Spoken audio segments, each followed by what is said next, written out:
and starting to get a feel for how to practice real estate in all of this craziness.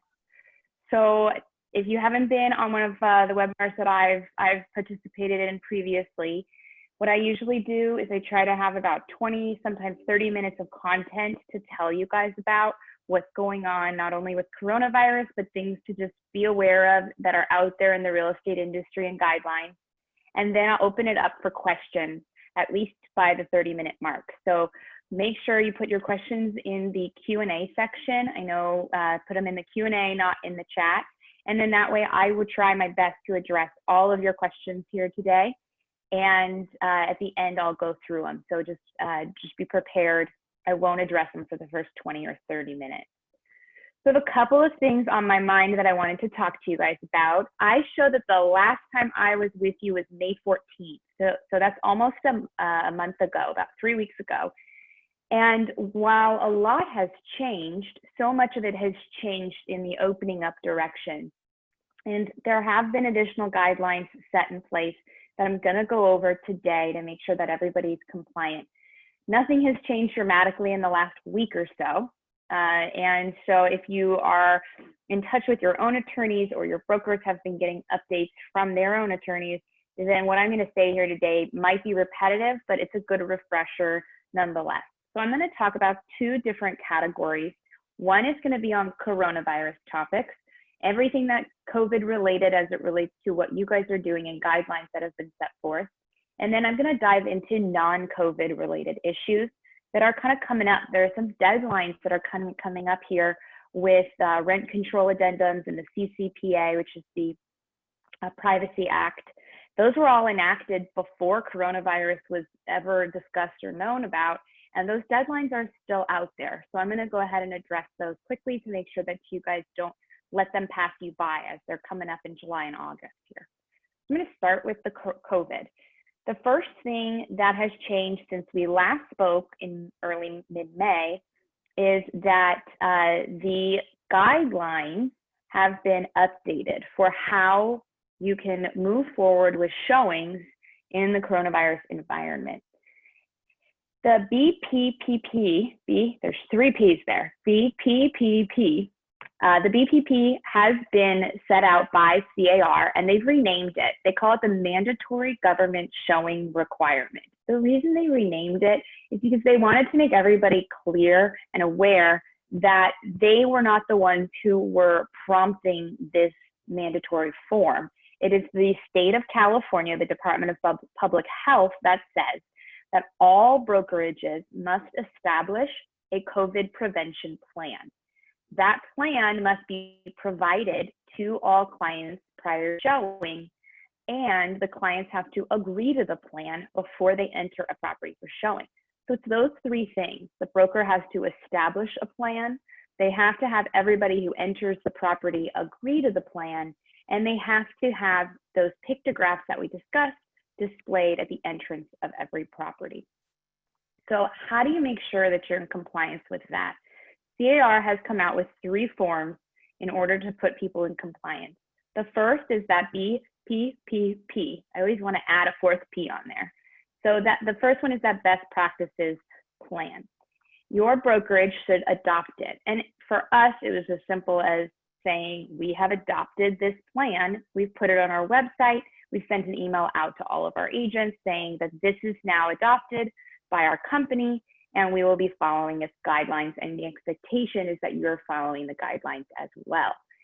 The second thing that we've done is you require, we talked about this last time, that every person who's entering the property sign a PEAD. That would include any inspectors, it would include if an appraiser is coming in, it will include your handyman if he's making repairs during the escrow process, it will include any potential buyers, it will include other agents, and there's a PEAD for sellers and occupants as well if the property is occupied. If it's a vacant property, meaning nobody is living there, then you don't have to have somebody who is an occupant signing. Question I get about vacant land, do you need a PEAD signed for it? The answer is you don't likely need a PEAD signed for vacant land because nobody's going in anywhere, touching anything, entering into an enclosed space. So we're not requiring a PEAD for vacant land, but I would defer to your broker to make sure that they don't have a different requirement for it. Then the next thing is that the PEAD on zip forms has now been attached to the BPPP. So when you pull up a PEAD, it includes the BPPP as part of it. Now, when the first version of it came out, there were signature blocks on the bottom of the BPPP for your broker to sign, and then there were places for your clients and yourselves to initial. Those have been taken off. As of, I think, Tuesday last week, they were no longer on there when you look it up with the PEAD. The reason is because it's not actually required that the best practices be signed and initialed by the parties. And so CAR said, we're not going to add an extra thing that your folks have to sign. So they took the signature blocks off. So the PEAD is the only thing that needs to be signed before the people enter the property. But the best practices form is attached to it. So they get a copy of it, which is perfect. They need a copy of it. So the next thing to remember is that you need to have the pictograph display at the entrance of every single property for showing. Doesn't have to be up there through the whole listing, but it must be at the entrance of the property in a conspicuous place, meaning you have to be visible when people walk up to it. And that has to have your showing guidelines, and it has to have pictographs. It doesn't say pictograph, it just says pictograph. So you have to have at least 2 pictures on there. Any more than that, we don't have particular guidance for. So the PEAD can be posted there with additional pictographs if your brokerage, for example, has their own, or CAR has one with pictographs on it that you can use and post at the front entrance. So the key is to remember those things. One is the brokerage has adopted the BPPP or has their own coronavirus prevention plan if they've worked with legal counsel to have their own. The second is that everybody still signs the PEAD prior to entering the property, but now that BPPP is attached to the PEAD automatically in zip form. So make sure the client also gets a copy of that. And then the third is just a reminder, I believe this was in effect when we spoke last time, but just in case it wasn't, just a reminder that you have to have your showing guidelines with pictographs at the entrance of every property in a conspicuous place. What are pictographs? Pictographs are things like with a little picture of the guy washing his hands or someone coughing into their elbow. Those little pictures that you see on signs, those are pictographs. And CAR has published a form that complies with the pictograph requirement as well as the showing guidelines requirement. I've been asked questions like, can it be on the inside of the property? Does it have to be outside of the property? The language of the rule says at the entrance of the property. So it implies to me that you would see it at the front door if that's where you're entering. I recognize that there are some houses or structures that it doesn't work or make sense to put it in the front door because people wouldn't see it there first. The goal is put it in a place where someone's going to see it as the first thing when they walk into a property for a showing. All of the other guidelines that we discussed in the last webinar that we did are still in effect. So making sure that they're sanitizing between every single showing, as well as everyone needs to wear masks. I got questions about gloves. Gloves are not required. Gloves are allowed if someone has a preference for them, but they're not required. Booties are not required. In fact, I personally, and you know, people disagree on this issue, I personally think booties are not a good idea because in slip and fall cases, people often blame the booties. So booties are not required, gloves are not required, masks are required, social distancing is required. You're required to have all doors open that people are going to be walking in and out of to avoid touches on doorknobs. You're encouraged, but not required, to have windows open to allow for ventilation through the property. And let's see, I don't have the guidelines in front of me, so I'm going off of memory here, so I'm sure I'm going to forget one. But the other thing to keep in mind is you have to sanitize all high touch areas, as well as guardrails, doorknobs, countertops that people will be touching, light switches, in between every single showing, in addition to before the showings and after the showings. Currently, that burden looks like it's placed on the listing agent. We think that's an undue, unnecessary burden on our agents. And CAR is lobbying, and we support that. CAR is lobbying to ease the burden on our listing agents to do all of that sanitizing in between every showing. There's some talk about being able to shift that over to a seller in the listing contract, and I would absolutely try that and see if you can have the seller be responsible at least for some of the cleaning. And if you're going to have a buyer's agent who visit a property when the listing agent isn't there to do the cleanings before, during, before, in between, and after, then you want to make sure in writing that you have that buyer's agent's agreement and approval and acknowledgement that they are going to be doing the sanitizing, since you're not going to be able to be there. So the sanitizing, and I get a lot of questions about, what is considered sanitized, how many wipes does it take? And I don't have a perfect answer for that. You're going to have to use your judgment. The idea is you need to use something like a Lysol or a sanitizer product that is going to kill germs and viruses on surfaces, and do your best to clean those areas. The other requirement, actually, while I remember it, is that you have to, prior to and then upon entering the property, sanitize or wash your hands.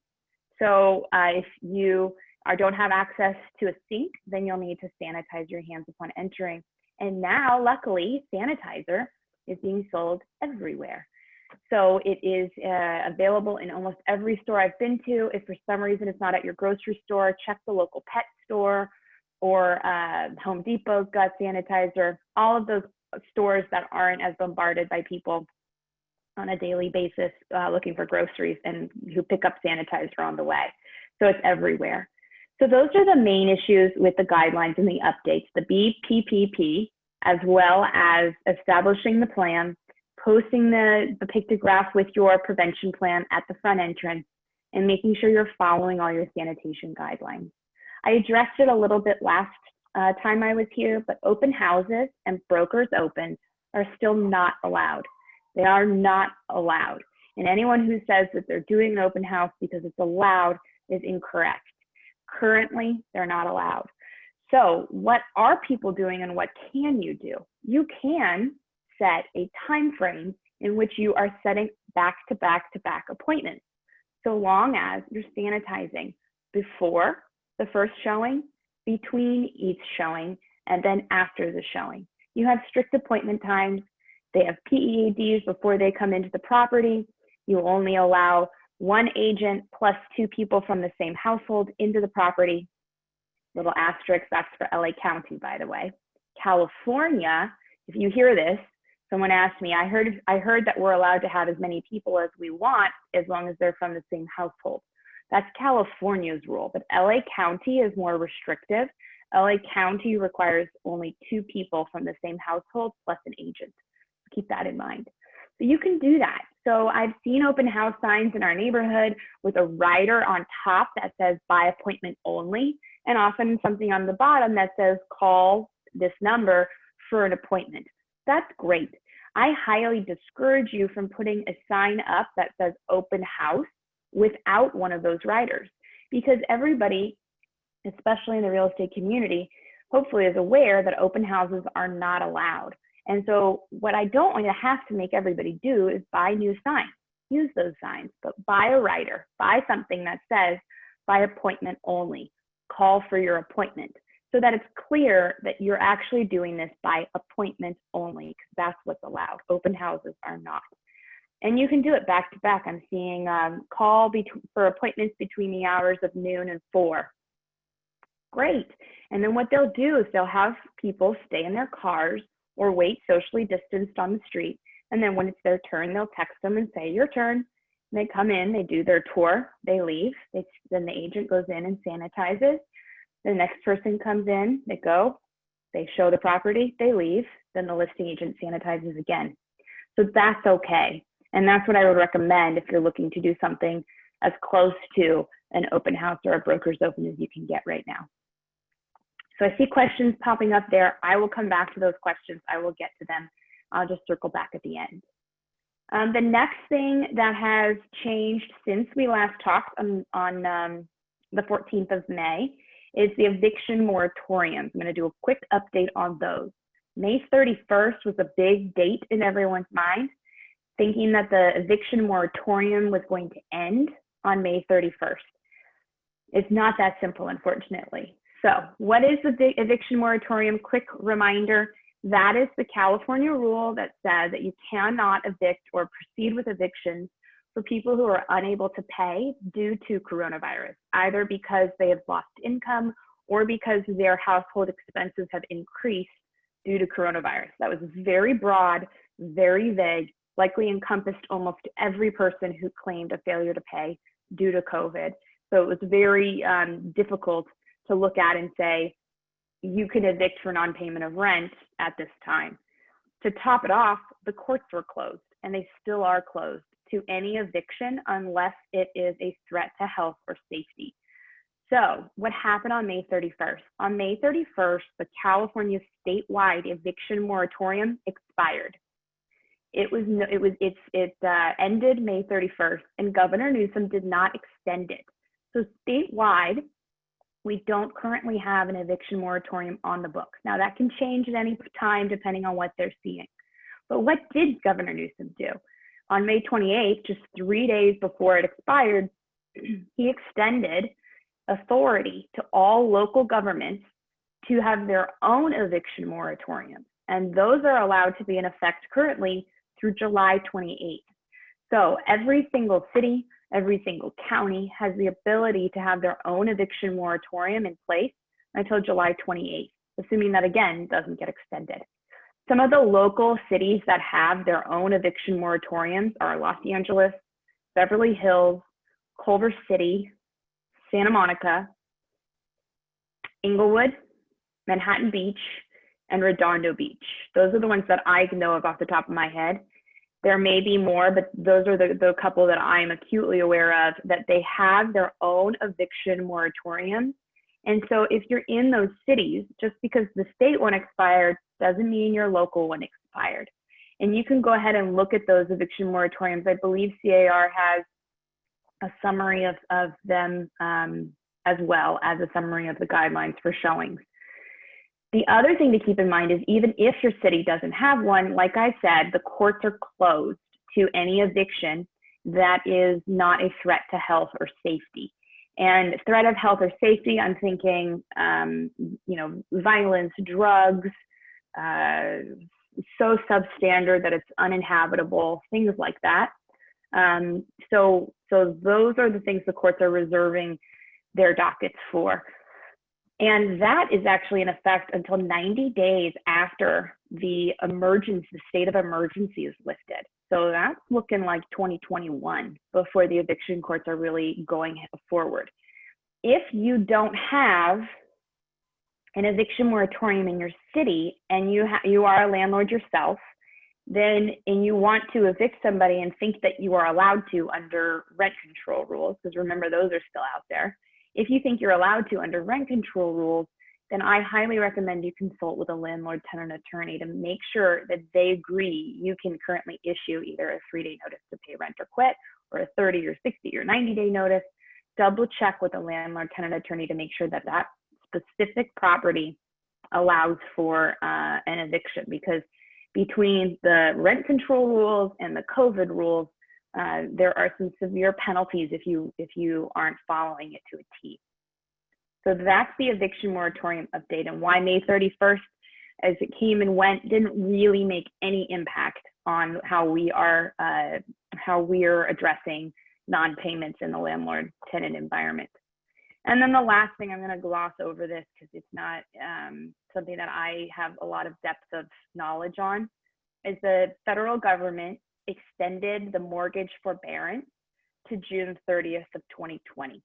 So what was the federal government mortgage forbearance? They said if you have a loan that is backed by the federal government, so think Fannie Mae, Freddie Mac, if you have a loan that is backed by the federal government, you can apply for forbearance from foreclosure. But remember, you have to apply. So people who are just saying, oh, I'm just going to stop paying my mortgage, doesn't work that way. You have to apply, to go through a process, then there's a forbearance process, and that was extended through June 30th. That federal forbearance did not apply to private mortgages or non-federally backed mortgages. They encouraged people to follow it, but they couldn't require it. But I do still, if you are a lender or you are a borrower and this seems like it's something that might apply to you, I also encourage you to look at your local ordinances. Manhattan Beach, for example, has their own mortgage foreclosure rules that really impact, that can impact some of the areas that you're working in. So that's it for forbearance, because I don't know much in it, so can't help you much. And then the last thing to note is the PPP program, which was the Paycheck Protection Plan, was modified. I believe it was last week. It was modified and extended. They extended the payback period. They changed the ratio of how much of that money has to be used for payroll versus rent, utilities, and other expenses. And they also changed some of the rehiring guidelines. So I'm not an expert in PPP as well.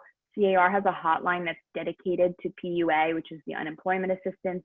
And they also are really well-versed. They have some attorneys who are dedicated to the PPP programs as well. So if you have specific questions about the PPP, which is the Payroll Protection Program, or the PUA, which is the Pandemic Unemployment Assistance, it's like unemployment insurance for independent contractors, give CAR a call. But I just want to flag that as being something that's out there. This is my youngest. And it's another one of the fun parts about working from home, right? So that's it for COVID. That's all I wanted to present on COVID. I'm gonna go quickly into non-coronavirus issues, and then I'm gonna go through your questions and answers.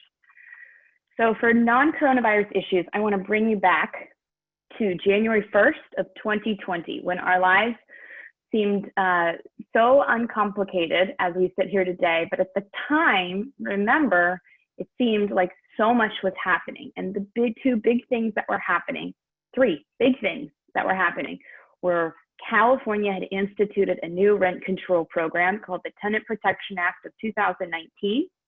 They had passed a statewide Privacy Act requiring certain information be put on every website, and that people could opt out of having their information kept and sold by companies.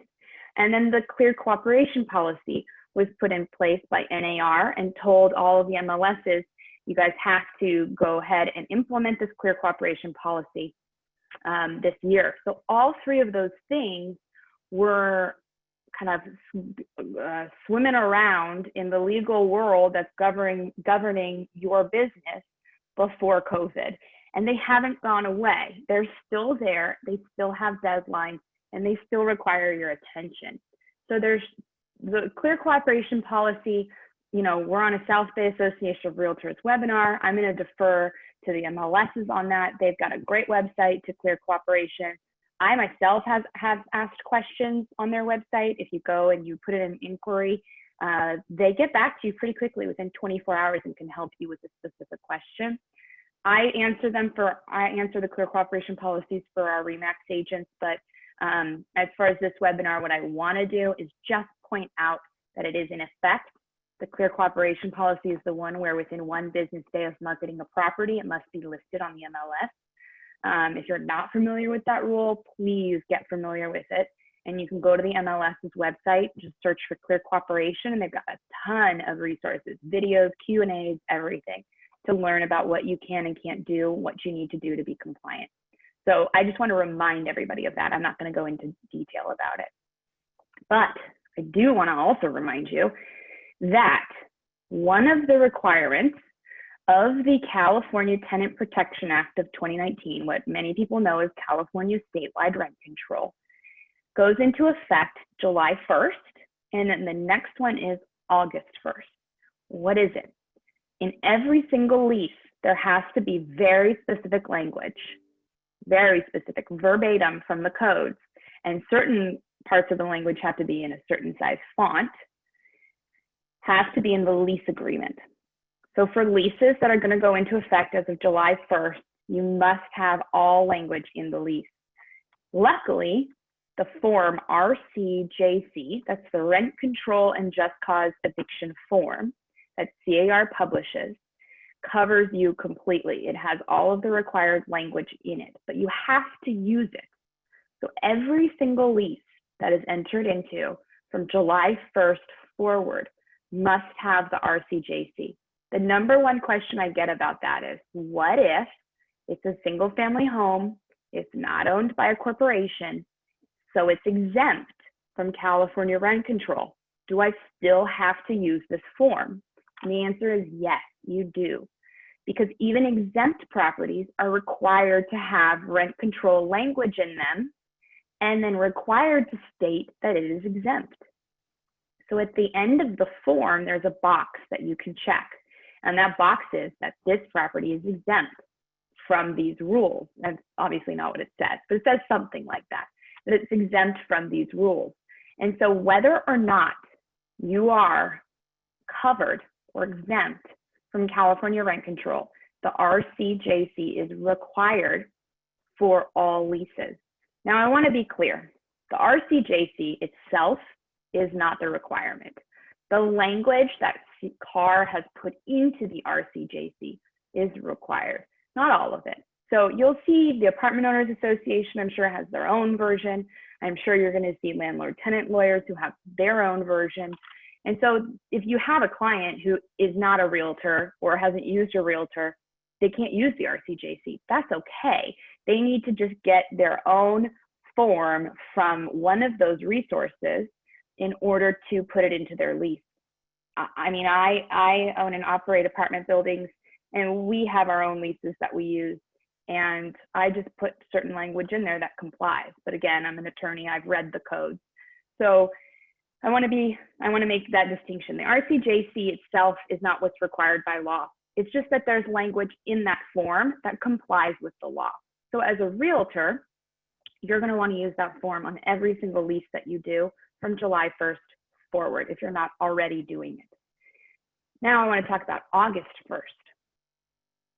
By August 1st, every lease in California, not just the new ones, every single lease in California is required to have the rent control language. If it's rent controlled, it's required to have this language. If it's exempt from rent control, it's required to have this language. And the RCJC covers both. Again, if you're exempt, you just click that, you check that box.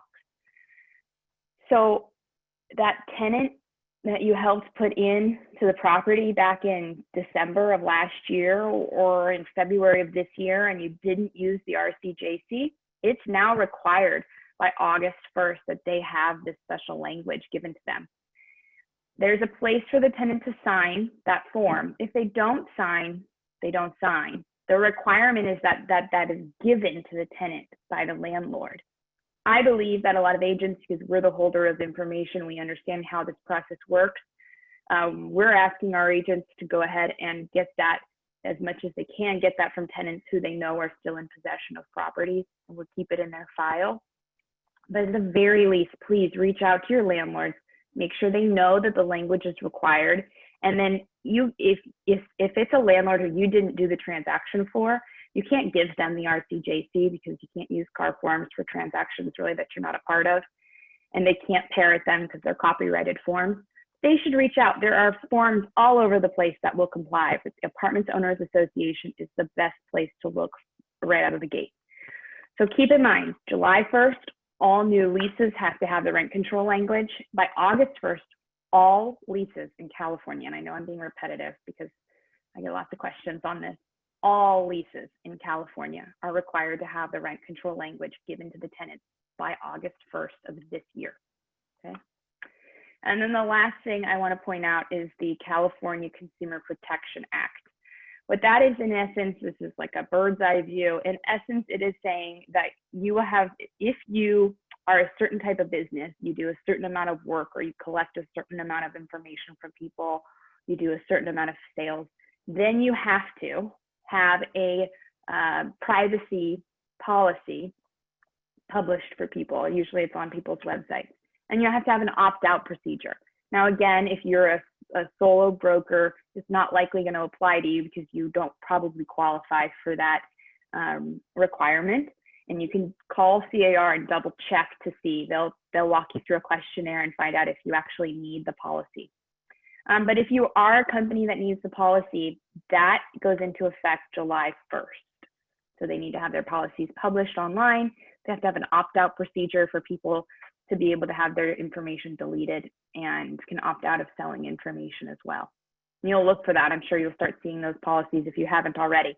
You'll start seeing them on all the major websites as well. So those are my overview topics. I'm going to open it up for questions and answers. I see we've got a bunch up here in Q&A. All right, so if the tenant signs the PEAD, does the seller or owner still need to sign? I do recommend that a seller always sign a PEAD. I even recommend that the seller sign the PEAD. While they may not have to, if it's a vacant house, I still recommend that they do, just in case they've come and showed up. You know, the PEAD, I know it's a pain in the butt, but it actually is helping draw attention to the fact that they are taking a risk by showing the property or having the property shown during coronavirus. So I do recommend that a seller sign a PEAD. When listing a property, what link is required to post? CDC post link regarding COVID-19, please advise. Yes, so in any listing, you are required, that's part of the guidelines, is you are required to post a link to your showing guidelines. So for us, for example, we link to a website that has our PEAD, it has our pictograph page, and it has our BPPP. So if you have those three things linked, you're in full compliance. But the link is really supposed to be a link to your COVID showing guidelines that you've adopted. How critical is it for the seller to sign the buyer agent's PEADs? Also, I'll answer that first question first. So I mean, anytime there's a spot for a signature or initial on a car form, I recommend obtaining one. Here's the thing about signatures on the PEAD. So the buyer signs the PEAD-V, the visitor version, and sends it off to the seller, and the seller never returns back an initialed copy saying they acknowledge receipt. But the seller, they see the buyer goes and sees the property. That alone is pretty confirming that it's okay for that buyer to move forward even without the initials of the seller. And the initials of the seller aren't legally required. The reason why we like initials and we like signatures is because it's almost impossible to claim you didn't receive it if they've initialed it. Just imagine if I say, I never got that form. They say, well, isn't this your signature, Melanie? Oh yeah, it is my signature. Well, I don't remember getting that form. That's a different story. Legally, not remembering signing a form versus never having received it, a whole different story. So that's why we like signatures and initials. But if you can't get one from the other side, it's not the end of the world. What I tell our agents is just do your best. And if for some reason you can't get them to acknowledge that you've signed, it is what it is. But you must have the people who are actually visiting sign without question. Also, regarding the seller's signed PEAD, does the buyer agent need to receive it before showing? I highly recommend that the buyer's agent receive the seller's PED before showing. Absolutely. Because in those PEDs, there are representations that are being made.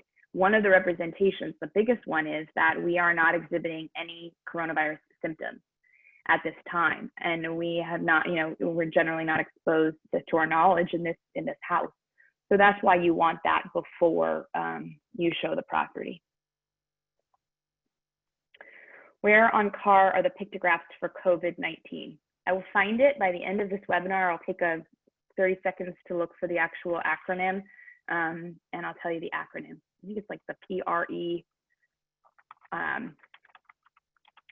or something. If someone remembers the acronym, if you stick it in the chat, I'd be forever grateful. But it's on CAR, and if you can't find it, I'll Google it and find it for you in a moment. Can we ask the seller to take responsibility of sanitizing before and after showings now when the seller agrees? That's a great question. I talked a bit about it. You can try and shift the burden, and the place to do that to the seller would be in the listing contract. How far that works, I don't know for sure, because there hasn't been litigation about these guidelines. Quite frankly, I don't know if there's going to be a lot, because causation is going to be a big problem. And what I mean by that is, how is someone going to show that they contracted coronavirus from a single open house when the CDC, the federal government, no one can figure out exactly where people are getting it? we can't trace, and we're having all sorts of problems. So causation, you have to prove in every lawsuit, right? And the causation is going to be a major issue in any lawsuits that arise from these showings. So that said, I think you can shift the burden to the seller. If you do it in writing. I highly recommend that it's part of the listing contract when you do that. But can I say with certainty that it immunizes you? I can't. I can't say with certainty that it immunizes you. I complete and send the PED for the buyer before showing, but the listing agents are not returning with the seller's signatures. Why? So that goes back to the question I answered earlier, so I won't go back over that one. Let's see. 2 people allowed plus their agent. Does that mean listing agent can't be inside at the same time, or is listing agent okay in addition to? The listing agent's not supposed to be inside at the same time. It's supposed to be the 2 people from the same household plus the agent who's showing them the property. I suppose if the listing agent has to be inside for some reason, this doesn't sound good, that the listing agent can show your buyers, but ideally the listing agent is waiting outside while the buyers are looking through the property. If you have security issues and things like that, then I recommend you just use your very best discretion and double check with your broker to make sure they're okay with it. If there's security problems, then the listing agent needs to walk around as well. If someone has a cold and has an appointment, how do you deal with the situation? You ask them not to come. Can the attorney still file an eviction via email or website? Well, some of the eviction moratoriums actually prevent you from even giving notices to pay or quit. So I'm not sure if that's the question. It could be one of 2 questions. So if you're asking about providing notices to pay or quit, some of the local moratoriums actually prevent you from doing that. For the areas where evictions are allowed, but the courts just aren't open, they may still be able to electronically file an eviction, and they might still be able to do service, but they aren't doing any hearing. So that's why you need to talk to a landlord tenant attorney who's doing this. I haven't filed a lawsuit in 5 years myself because I'm out of litigation. So you're going to want to talk to the landlord tenant attorneys who are filing lawsuits on a daily basis, typically, over these issues to find out if they can still file. But they very well may be able to file, but their hearings just may be postponed. Wasn't there a rule that tenants had so many months to get caught up? So you're talking about the rules that are being proposed by both the state and largely by LA County, that's providing a certain number of months for a tenant to pay deferred rent. So when a tenant, for example, let's say in April, they said, no, let's not use April, May, they said, I couldn't pay my rent, I'm going to pay half rent in May. Okay, that rent wasn't waived, it was deferred. And LA County has come out saying I think they have 12 months after the lift of the emergency in order to repay that deferred rent. And that they, I think, are going to tack on like 10% of the deferred rent each month. I've heard a bunch of different ideas being floated. I'm not sure whether they've come up with something concrete yet, but those are the different ideas that they're floating. I'm guessing California will come up with one as well. There is a lot of legislation right now going through the Senate and through the Assembly dealing with commercial tenancies, residential tenancies, deferrals of rent,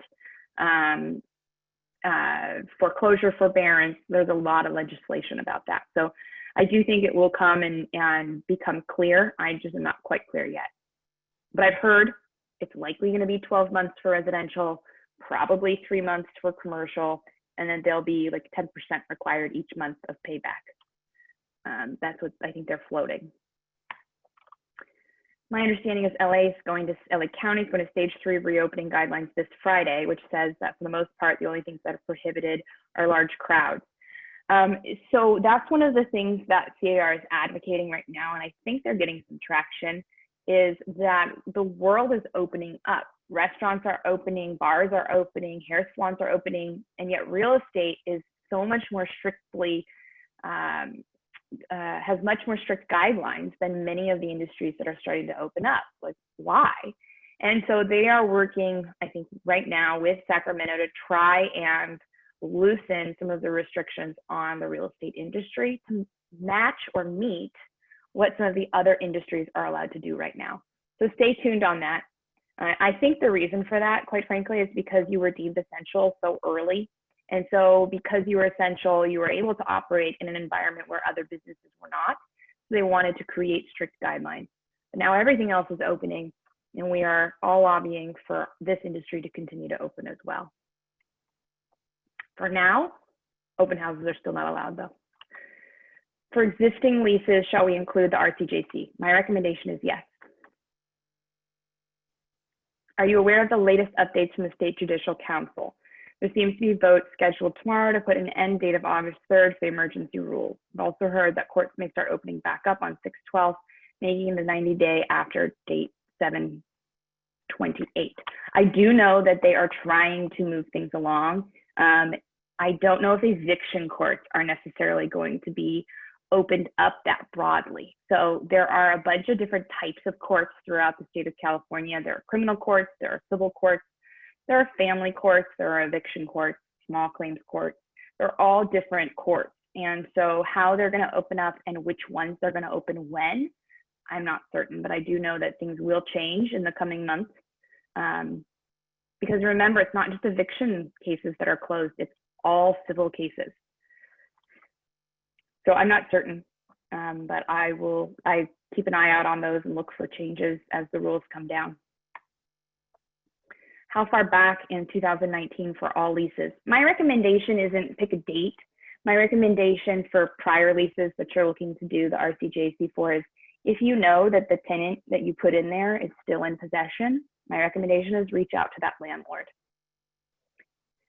The rent control language, is it needed for single family leases too? This is for, yes, so the answer is yes. This is for all leases in the state of California. If it's a single family home and it's not owned by a corporation or a REIT, then it's exempt, which means you still use the language. You just check the box on the RCJC that says exempt. There could be your leases from years ago where you don't have communication with the tenant. Are you required to provide it to your previous rental tenants? If so, how far back? My recommendation is if you know that the tenant is still in possession and you have their contact information, the landlords, reach out. If you really don't know, you've had no contact, you can't reach them, then obviously you don't need to do it. I saw the lease agreement has already had the RCJC form included now. Is it good enough? Yeah, as long as it's on there, that's great. For multi-units, does each tenant have to sign or initial acknowledging the visits for each visit? I'm not sure what you mean by each tenant. Do you mean potential tenant, like the people walking through, or if you're showing a unit, a particular unit to lease it, do you need that person? Not quite sure on the question, but let me just address the whole kit and caboodle. So if you're showing an individual unit within a building, you don't need the whole building to sign. You just need the people in the unit that you're showing to sign. And then if you're talking about the potential tenants, the visitors who are coming in, they do need to sign for every day they're visiting. And then if you're talking about the potential tenants that live in that one unit, how often do they need to sign? They're supposed to sign each day because it talks about the representations about their health. But if you can't get them to do it, I mean, you just need to get them to confirm that their health hasn't changed. I think I addressed all sides of that question, but if I didn't, let me know. Some agents have asthma and allergies that appear as sniffles and even coughs. Are they supposed to stop working? Only the sick ones. If you know it's allergies, and I mean, use your discretion. And you can look up CDC guidelines and determine whether you're sick or you got allergies. If you're not sure, see a doctor, and don't go if you're sick. If the landlord is meeting his new tenant today, do they need to sign the PED? They should. Yeah, anyone who's visiting the property during the course of your work, your listing, there should be PEDs. So even when the moratorium on eviction ends, landlords still can't evict those tenants that are behind. It looks like legislation is going to be coming down so that there is a payback period for the deferred rent. So if a tenant is behind, it looks like you won't be able to, moratorium ends, eviction starts. It looks like there's going to be a payback period that they're allowed to pay back over so that there's just not a huge wave of evictions right when the moratorium ends. I've seen this verbiage used by listing agents. Is it okay? All property entrants are advised the property is vacant, and thus neither seller nor agents will be able to follow the recommendations contained in paragraph 5. Okay, so I'm going to summarize.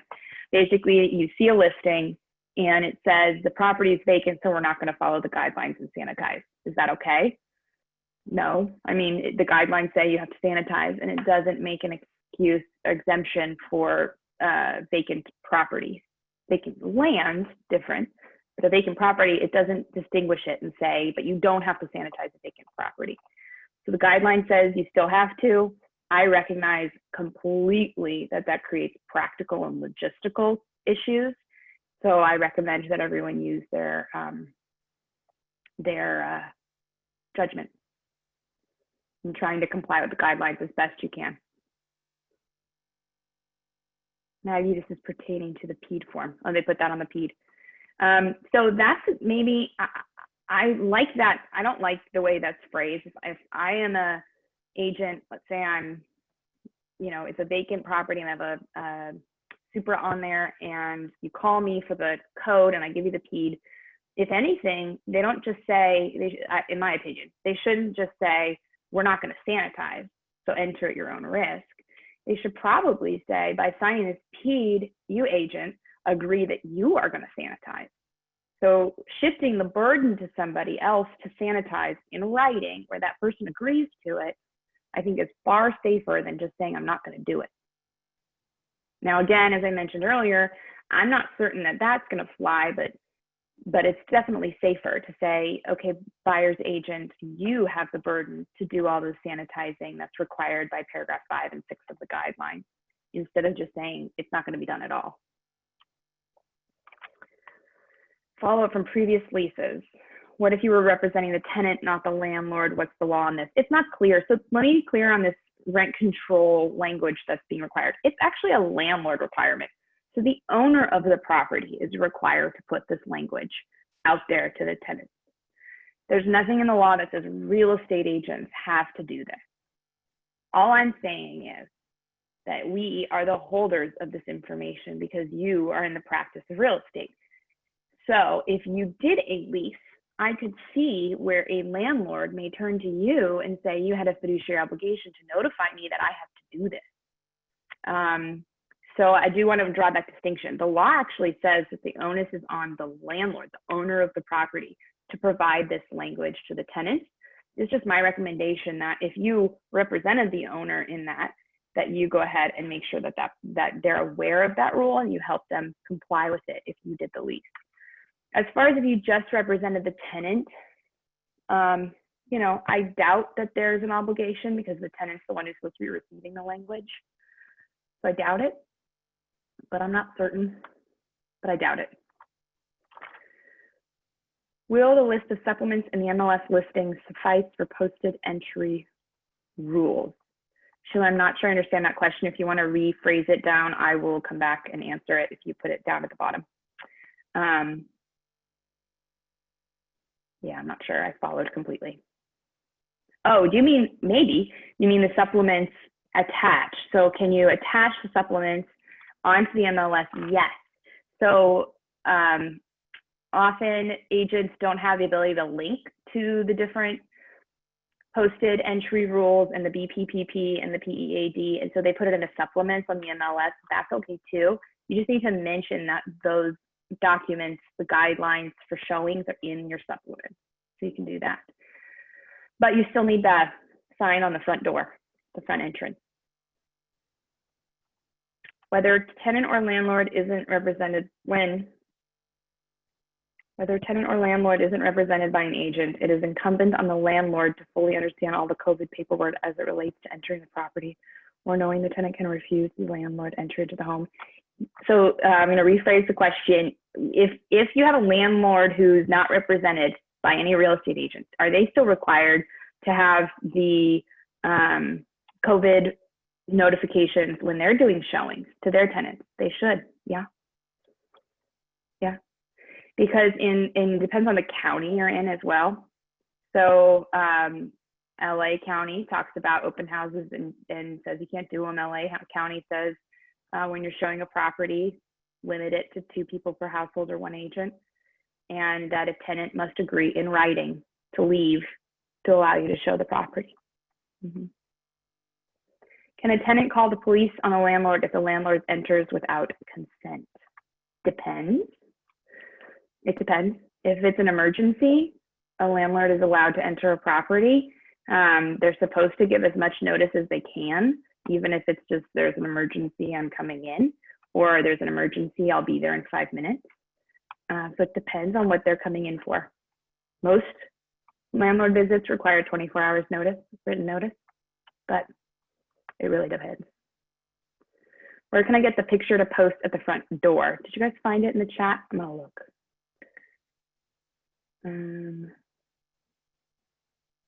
No, I didn't see it. Okay.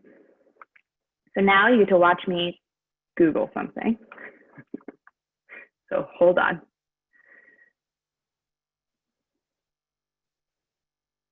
And then it's called Posted Rules for Entry. It's Form PRE, Posted Rules for Entry, Form PRE. That is the document where you would be able to put that on the front entrance. So I'll say it again, it's Posted Rules of Entry, Form PRE, and that is on zip forms.